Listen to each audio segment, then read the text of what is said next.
I decided to make this video after watching a disturbing critique session in an artist group that I'm a part of. This is an online group that consists mostly of women who are interested in making surface pattern designs or uh, designs that they can sell on products. So they are often posting their work on Spoonflower or Minted, sites like that, with the hopes of making a living as an artist, something that thousands of artists want. The group that I'm referring to meets on Zoom via a Zoom meeting regularly, and for the purpose of critiquing artists' work who have submitted work or their website or their Etsy shop that they want the instructor to critique. It's something that a lot of art teachers do who sell courses online. And I'm not saying which teacher because virtually all of the art courses offer some kind of critique. The reason I say it was disturbing is not that the critique was harsh or mean in any way. In fact, it was really not critical or helpful at all. So let me tell you what happened. An artist submitted her Spoonflower portfolio of pattern designs and wanted to know what she could change in order to make sales. If I remember correctly, I don't think she had made any sales to this point. She had a lot of kind of typical small floral patterns and, the kind of typical subjects of fruit or pets or animal, woodland critters, things like that. And if I have to give my subjective opinion of her work, it was mediocre. The color palette was dull. It was very forgettable work. And I don't say that to be mean. It is, if you scroll through Spoonflower or sites that carry a lot of artist designs, there was nothing about it that would capture your attention or make you stop and go, wow, that's pretty, that's interesting, that's different. So that was my feeling about her work. Mind you, if I were speaking to her directly, I would point out those things, those distinctions in a nicer way, but I still would let her know what I was seeing.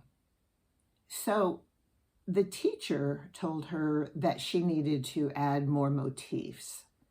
We're calling a motif like florals or animals. And the teacher made the distinction that if you do dogs, each type of breed is not a separate motif. The motif is the broad category of dogs. So she told her that she should add or have to sell 100 motifs, different, distinctive motifs.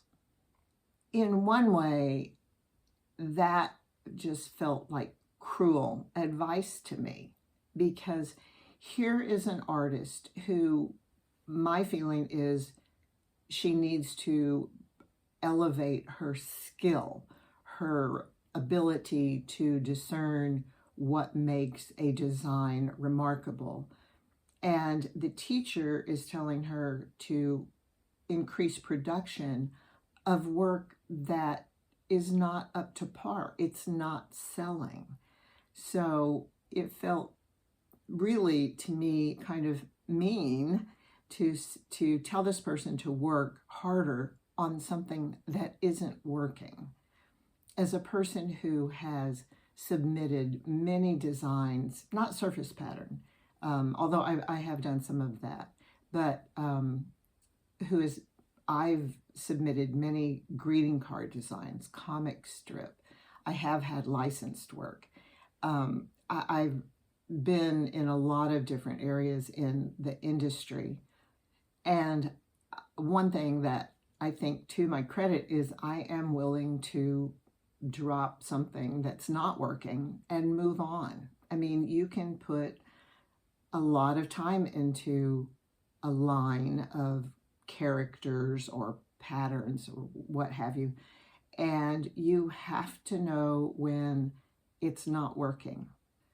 I think it's much kinder in the long run to have the guts to tell an artist that they should view their own work with a critical eye and work on their skill level before churning out a ton of mediocre work that isn't going to sell.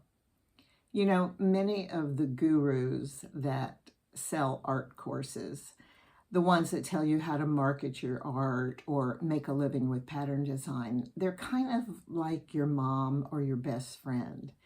They are in the business of selling art courses, and maybe they still do sell their actual art or license to companies, but a lot of their income is coming from selling courses. It's a very lucrative business because there are thousands of artists looking for the secret to, sell their artwork. So I think often they're not going to be as critical as they could be in helping you, because they don't want you to go tell a friend who might take their course, wow, she was harsh, or they're in the business of selling courses, and I don't think they want to get a reputation for dashing artists' dreams all to hell. So I just don't think that it's helpful to only give positive critiques and be afraid to approach the subject of skill level. So if you're one of those artists who hasn't broken through and made any sales with your work, maybe it's time to step back and take a really critical eye to your work. Look at it and look at other artists and ask yourself, is there anything to distinguish your work? Anything that would make someone stop and want to take a closer look? If you think about it, it's super easy to create digital art these days, and anyone with a tablet can do it. In addition, we now have AI, and there is a lot of AI work flooding the market. And I can tell you from scrolling through comment sections of AI art and videos, a lot of the regular consumers, non-artists, they don't recognize it. They don't know what is AI art and what is human-made art. So that's part of the calculus too. If you haven't read Seth Godin's work, in particular a book called The Purple Cow, it's worth a read. His work is usually a quick read, but I think it's worth your time because he makes the case that you have to be remarkable, regardless of whether you're an artist or a coach or whatever service you're offering. Something has to make you stand out. And I know you may be thinking, well, everything's been done, Well, it has, for the most part, but you have a personal style or voice, and you have to bring that to your work, or find the niche or the combination of niches that would make your work different from what's already been done. A lot of the teachers that are selling courses online, a lot of them are making pattern designs or stationery lines, or they're selling on Etsy. If you think about it, a lot of those teachers have been in the business for 20, 25 years, maybe even 15. they got into the market before social media was big. They were maybe pitching companies directly, and in a time when you still could reach the art director or the person and actually get a response. Their success um, was before a lot of the market was just flooded with content. A couple things to mention from my own experience of submitting work for licensing or publication, and also doing live art shows over the years. If your idea is any good, you will know it right away. Either you'll see immediate sales, or you'll hear back from an art director or publisher wanting to see more of your work. The exception here is if you're showing to the wrong people. You do need to find companies that are the right fit, or art shows, whatever, if you're selling in person, because you can show to the wrong audience and get a negative response. But if you're showing to the right people, and that involves doing your homework and making sure your art fits the company, then you're going to know right away. That is not to say that you'll be an overnight success. It still takes time to produce good art, but you will have pretty immediate confirmation that you have a viable idea or style. I remember a time when every submission I made got a response from a company. And that was a long time ago, but that was the way it used to be done. And I would pitch to large publishing companies or magazines like the New Yorker. And they took the time. They might have a form letter with like several options about why your work wasn't a fit, but they bother to check the box and sometimes even write a personal note to let you know what it was, so that you could either change it, improve it, abandon it, keep going. That was a courtesy we don't see anymore. And I think people tell themselves they're too busy, but I frankly don't buy that. I just think we've accepted kind of being ghosted as acceptable behavior. There was a time when I submitted my botanical work, which was licensed. I submitted to 12 companies, and I really cherry-picked the companies I thought they were a good fit for. And out of the 12, 5 gave me a positive response. They wanted to license my work. So, and it was very quickly. It was all within a month. In fact, the longest yes I got was like right at a month. So that kind of told me that when you have a good idea, you'll hear back. And if you get ghosted, or you never hear anything, apply to as many companies as you think are fit. Don't give up too soon. But you need to consider the fact that maybe you need to actually work on your actual skill level in order to elevate your designs. I think that being able to critique your own work without getting defeated, be as objective as you can.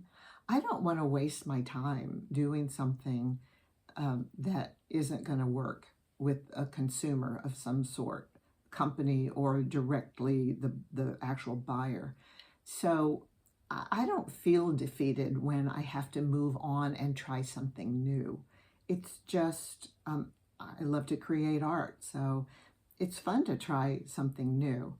But hang on to your stuff, but look at good art. Look at the artists who are successful and compare your work to it, and try to pick out what is different. Is the rendering more skillful? Are the designs prettier or more interesting? Are the color palettes more harmonious or vibrant? And is there an audience for the designs? Are they who's buying their work? And then look at yours and ask yourself, who would buy this? Who would buy this design? Just because you can put your finished work on products, on print on design like Zazzle, Printful, Redbubble, it's fun. It's kind of exciting to see your work on products, but everybody can do that now. And so you've got to be able to know when it's good. Just because you can produce a product doesn't mean it's any good or that it will sell. I know I have plenty of things on Printful, Redbubble that haven't sold. So I'm not trying to discourage you. I want every artist who wants to make a living with their art be able to do that. But I hate to see artists spin their wheels creating work that isn't good enough yet, just because no one has the guts to tell them that. And I know that's subjective. I know you may be thinking, well, who are you? Well, don't take my word for it. Are you selling? And are you selling a lot? I've had plenty of rejections in the market, and that's part of iterating and growing and becoming a better artist. But I think, if you don't have a partner or a friend or a mentor or someone who can really tell you the truth about your work, you really need to be able to develop a more critical eye towards your own work. I know a lot of times we can get enamored with something that we really like after we've produced something and we're proud of it. And that's good. And you still want to have enough optimism and enjoyment of your own work to keep going. But sometimes the kindest thing you can do for your career is to be brutally honest with yourself so that you can make real progress towards your goals. Let me know in the comments if you've ever had a mentor or teacher or a friend who was willing to tell you the truth according to them, and how it affected you and how it helped you move forward with your art.